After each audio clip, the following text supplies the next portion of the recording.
आसान है। Good morning students, कैसे उम्मीद करता हूँ आप सभी अच्छे होंगे। प्यार बच्चों, मंजिलों से गुमराह कर देते हैं कुछ लोग, इसलिए हर किसी से रास्ता पूछना अच्छी बात नहीं है। यदि आपको लगता है कि मैं जो प्रयास कर रहा हूँ ये जो मेरे रास्ते सही मंजिल की तरफ जा रहे हैं, तो फिर हम उस रास्ते पर चलते रहें। ठीक है, तो आप सही दिशा में यदि आगे बढ़ रहे हो तो आपकी मंजिल आपको मिल जाएगी। तो कहने का तात्पर्य है कि यदि हम सही कार्य कर रहे हैं, हमें लगता है कि नहीं ये मुझे मेरी मंजिल तक पहुंचाएगा, तो फिर उस पर चलते रहें। ठीक है, तो ये स्टूडेंट्स, इन्हीं शब्दों के साथ आज का जो हमारा टॉपिक है वो होगा आनुवंशिकता। आनुवंशिकता क्या है, आनुवंशिकता का फादर किसको बोलते हैं, और जो जेनेटिक्स लक्षण होते हैं वो कैसे ट्रांसफ़र होते हैं, इन सब के बारे में आज हम अध्ययन करेंगे। जनक होते हैं, उनके जो लक्षण होते हैं वो संतति में पहुंच जाते हैं, मतलब एक पीढ़ी से दूसरी पीढ़ी में ट्रांसफ़र होना क्या कहलाता है, आनुवंशिकता कहलाता है। ठीक है, तो यहाँ पर आपको कुछ वैज्ञानिकों के नाम भी सीखने को मिलेंगे, और हम ये जानने की कोशिश करेंगे कि मेंडल ने जो वंशागति के नियम दिए उसमें जो शब्द यूज़ किए उनके अर्थ होते क्या है, तो उनको हम जानने का प्रयास करेंगे, उनके आंसर ढूंढने की कोशिश करेंगे। और अगर आपने इन शब्दों के मीनिंग्स और शब्दावली को समझ लिया तो प्यारे बच्चों आपको मेंडल के नियम पढ़ने में कोई दिक्कत नहीं आएगी। ठीक है, तो आइए जानते हैं आनुवंशिकता क्या होती है। आनुवंशिकता मीन्स एक पीढ़ी से दूसरी पीढ़ी में लक्षणों का स्थानांतरण। ठीक है, एक पीढ़ी से दूसरी पीढ़ी में लक्षणों का स्थानांतरण आनुवंशिकता कहलाती है। ठीक है, अब यहाँ पर एक बात आपको याद रखना है कि आनुवंशिकता शब्द का प्रयोग सबसे पहले डब्ल्यू वेटसन ने किया था। ठीक है, आनुवंशिकता शब्द का प्रयोग सबसे पहले किसने किया था, डब्ल्यू वेटसन ने, और ये किया था इन्होंने 1905 में। ठीक है, 1905 में। ये बात समझ में, मतलब माता पिता से जो लक्षण प्राप्त होते हैं संतति में, वो एक पीढ़ी से दूसरी पीढ़ी में पहुंचना क्या कहलाता है, आनुवंशिकता कहलाता है। सपोज डेट यदि हम देखें तो ये हमारे पास में है जनक। ठीक है, और जनक से जो लक्षण होंगे, है ना, जो कैरेक्टर होंगे वो संतति में पहुंच जाए, संतति में, तो इसको हम बोलेंगे आनुवंशिकता। ठीक, आनुवंशिकी क्या होता है, तो जेनेटिक्स से तात्पर्य होता है कि यह भी एक विज्ञान की शाखा है जिसमें हम आनुवंशिक कारकों या आनुवंशिक लक्षणों, ठीक है, जो ये प्रोसेस हो रही है एक पीढ़ी से दूसरी पीढ़ी, जो लक्षण गमन करते हैं या ट्रांसफ़र होते हैं, इसको तो हमने आनुवंशिकता बोला। लेकिन आनुवंशिक कारक फैक्टर कौन कौन से होते हैं, है ना, और आनुवंशिक लक्षण कौन कौन से होते हैं, उनका जो अध्ययन हम करते हैं उससे हम बोलते हैं आनुवंशिकी। क्या कहते हैं उसे, आनुवंशिकी कहा जाता है। यह भी विज्ञान की एक शाखा है।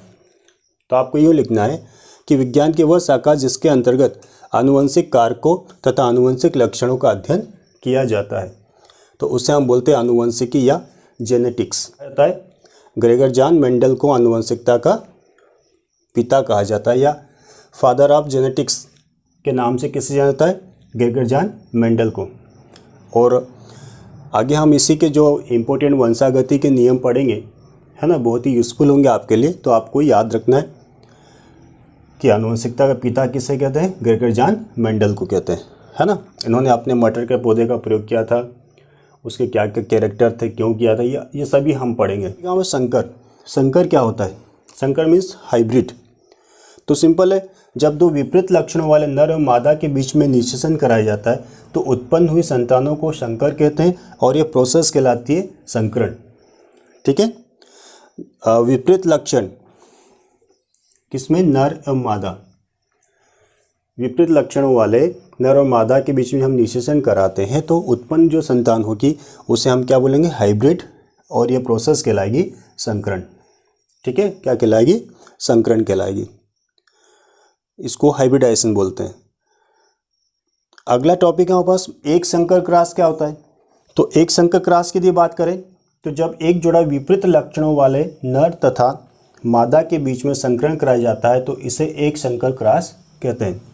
इसका तात्पर्य हुआ कि जैसे कि लंबे और बौने पौधों के बीच कराया गया संकरण, है ना। तो लंबे पौधों के लिए डियर स्टूडेंट्स हम यूज़ करेंगे अभी जो संकेत होंगे, तो हम यूज़ करते हैं कि कैपिटल टी और ये होता है स्मॉल टी। ये एक जोड़ा हो गया विपरीत लक्षण, ये लंबे पौधे वाला, ये बोने पौधा। तो इनके मध्य जब हम हाइब्रिडाइजेशन करेंगे तो उसे हम बोलेंगे एक संकर क्रॉस। ठीक है, यह भी हम मेंडल के वंशागति के नियम पढ़ेंगे तब इसका उपयोग हम करेंगे। तो एक जोड़ा विपरीत लक्षण, है ना, माना कि ये नर के पास हो, ये मादा के पास हो, ये लंबे पौधे, ये बोने पौधे हम बात कर लें, इनके मध्य जब हम हाइब्रिडाइजेशन बोलेंगे तो हम एक संकर क्रॉस कहते हैं। ठीक, बात आएगी द्विसंकर क्रॉस। जब दो जोड़ी विपरीत लक्षणों वाले नर और मादा के बीच में संकरण कराया जाता है तो इसे द्विसंकर क्रॉस कहते हैं, है ना। द्विसंकर क्रॉस क्या है, जब इसमें एक जोड़ी था, इसमें दो जोड़ी हो जाएगा। जब दो जोड़ी विपरीत लक्षणों वाले नर तथा मादा के बीच में संकरण कराया जाता है तो इसे द्विसंकर क्रॉस कहते हैं। और द्विसंकर क्रॉस से वो एग्जाम्पल की बात करेंगे, जैसे गोल और पीले बीज और झुर्रीदार तथा हरे बीज, इनके बीच में जब हम संकरण कराते हैं तो वो संकरण होता है द्विसंकर क्रॉस। ठीक है, तो आपको एक बात याद कि एक संकर क्रॉस में जो हम मेंडल के नियम पढ़ेंगे तो प्रभाविता का नियम और पृथक्करण का नियम वो एक संकर क्रॉस के अंतर्गत आएगा। और द्विसंकर क्रॉस की जब हम बात करेंगे तो मेंडल का जो स्वतंत्र अपयूहन का नियम था उसे हम द्विसंकर क्रॉस के अंतर्गत लेते हैं। ठीक है, तो ये बात भी आपको याद रखनी है। तो अगला हमारे पास में प्रभावी लक्षण, डोमिनेंट कैरेक्टर। ये क्या होता है, जब विपरीत लक्षणों के जोड़े में क्रॉस कराया जाता है तो पहली पीढ़ी में जो लक्षण प्रदर्शित होते हैं वे प्रभावी लक्षण कहलाते हैं। विपरीत लक्षण मतलब या तो हम कोई एक लक्षण लंबे वाला ले लें और एक बोना वाला ले लें, इन दोनों के मध्य लंबे पौधे और बोने पौधे के बीच में जो हम क्रॉस कराएं तो पहली पीढ़ी में फर्स्ट जनरेशन में जो कैरेक्टर दिखाई देगा वो प्रभावी होगा। ठीक है, इसी प्रकार अप्रभावी क्या हो जाएगा, रेसेसिव कैरेक्टर क्या हो जाएगा, इसका जस्ट उल्टा। दो लक्षण हमने लिए विपरीत और क्रॉस कराया, और जो छिपा रहता है जो दिखाई नहीं देता उसे हम अप्रभावी कैरेक्टर कहते हैं। जैसे जब विपरीत लक्षणों के जोड़े में क्रॉस कराया जाता है तो पहली पीढ़ी में जो लक्षण छिपा रहता है, ठीक है, उसे अप्रभावी लक्षण कहते हैं। ओके, तो इसी प्रकार हम एग्जाम्पल हमने लंबे पौधे और बोने पौधे के मध्य क्रॉस कराते हैं तो पहली पीढ़ी में सारे लंबे पौधे प्राप्त होते हैं। कहने का मतलब जो बोना पौधा तो छिप जाता है, तो यहाँ पर अप्रभावी कैरेक्टर कौन सा हुआ, बोना वाला। ठीक है, उसके बाद इंपॉर्टेंट शब्द आ रहा है स्टूडेंट्स, जीन क्या होता है ना। तो इसको समझने के पहले आप ये जानें कि जिस प्रकार से जो हमारा शरीर होता है और उसकी सबसे छोटी इकाई होती है सेल, ठीक है, उसी प्रकार से आनुवंशिक क्रिया की मूल इकाई होती है जीन। क्या होती है, जीन होती है। और ये किसकी बनी होती है, ये किसका बना होता है, डीएनए के बने होते हैं। जीन किनके बने होते हैं, डीएनए के बने होते हैं। ठीक है, तो आपको लिखना क्या है कि जीन आनुवंशिक क्रिया की मूल इकाई है तथा जीन डीएनए के बने होते हैं। जीन शब्द का प्रयोग सबसे पहले जोहानसेन ने किया था। किसने किया था, जोहानसेन ने। ये शब्द भी आपको याद रखना है। ओके, सो आनुवंशिक जो क्रिया होगी उसमें सबसे इंपॉर्टेंट रोल कौन निभाएगा, जीन निभाएगा। ठीक है, अब बात आ रही समयुग्मजी मीन्स होमोजाइगोस क्या होता है। तो इसमें एक कारक अर्थात जीन के दोनों एलील समान होते हैं। जीन के दोनों एलील क्या होते हैं, समान होते हैं समयुग्मजी में, है ना, होमोजाइगोस में। अब ये कुछ बात समझ में आ नहीं रही कि कारक अर्थात जीन। ठीक है, तो कारक की बात करें तो कारक क्या होते हैं, जीन ही होते हैं। और जीन में डी स्टूडेंट्स एलील से तात्पर्य से हम ये सिंगल क्या कहलाते हैं, एलील कहलाते हैं। ये भी एलील कहलाएगा, ये भी एलील कहलाएगा।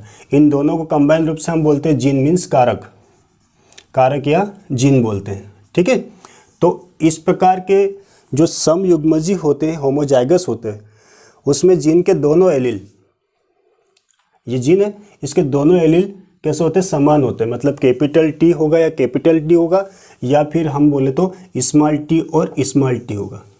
बात सुन रहे, इसमें जीन के दोनों जो एलील होते हैं वो क्या होते हैं, समान होते हैं। ये सिंगल क्या कहलाते हैं, एलील कहलाते हैं। और दोनों को कंबाइन रूप से हम बोलते हैं जीन या कारक। ओके, तो बात सुन आ गई।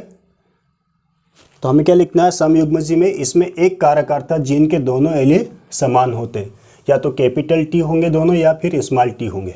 विषम युग्मज इसका जस्ट उल्टा हो जाएगा, है ना। इसमें एक कारक के, जैसे ये दोनों कैपिटल के बजाय स्मॉल है, यहाँ दोनों कैपिटल है। अब वो कह रहा है भैया विषम युग्मज क्या है, हेटेरोजाइगोस क्या होता है, तो इसमें जीन के दोनों एलील असमान होते। असमान से तात्पर्य या तो एक कैपिटल होगा और एक स्मॉल होगा, ठीक है। तो इसे हम बोलेंगे विषम युग्मजी या हेटेरोजाइगोस, हेटेरोजाइगोस, ठीक है। ये तो जीन है, पर ये जीन से मिलकर बना ये एलील है, ठीक है। ये क्या है, एलील है, और इसको हम पूरे क्या बोलेंगे, जीन बोलेंगे। तो एक जीन में दोनों एलील कैसे होते हैं, असमान होते हैं हेटेरोजाइगोस में, और एक जीन के दोनों एलील कैसे होते हैं, समान होते हैं, तो उसको हम बोलते हैं होमोजाइगोस, ठीक। जीन से मिलकर बनता वो कहलाते हैं एलील, ओके। तो हम क्या कह रहे हैं, समयुग्मजी में इसमें एक कारक अर्थात जीन के दोनों एलील क्या होते हैं, समान होते हैं, और विषम युग्मजी में इसमें एक कारक के दोनों एलील क्या होते हैं, असमान होते हैं, ठीक। बात करते हैं युग्म विकल्पी। तो ये ऐसे लक्षण, विपरीत लक्षण होते हैं जो पौधे में जोड़े के रूप में उपस्थित होते हैं, जिससे पौधे की लंबाई के लिए लंबा तथा बौना, और पुष्प के लिए लाल तथा सफ़ेद, और यदि हम बीज की बात करें तो गोल तथा झुर्रीदार। इस प्रकार से विपरीत लक्षण जो पौधे में जोड़े के रूप में उपस्थित होते हैं उसे हम एलील बोलते हैं, मीन्स युग्म विकल्पी बोलते हैं, ओके। फिनोटाइप क्या होता है और जीनोटाइप क्या होता है, तो एक बात ध्यान रखना है, फिनोटाइप से तात्पर्य होता है कि उसकी बाह्य संरचना का जो उल्लेख करते हैं हम, किसी पौधे को देखकर बता सकते हैं कि लंबा है या बौना है, तो वो उसका होगा फिनोटाइप। लेकिन जीनोटाइप की जब हम बात करेंगे तो उसकी जीन संरचना का उल्लेख करता हो, क्या करता है, उसकी जीन संरचना का उल्लेख करता है। तो जीनोटाइप को हम देखकर पता नहीं कर सकते जब तक कि हमें उनके जीनों की संरचना के बारे में पता ना चले। तो याद रखना, फिनोटाइप उसके बाहरी लक्षणों का उल्लेख करता है और जीनोटाइप उसके जीन संरचना का उल्लेख करता है। तो इनमें ये अंतर होता है। यह शब्दावली आपको समझ में आई होगी। अगर ये समझ में आ जाती है तो आपको आने वाले जो हम नियम पढ़ेंगे वो आपके लिए बहुत आसान हो जाएंगे।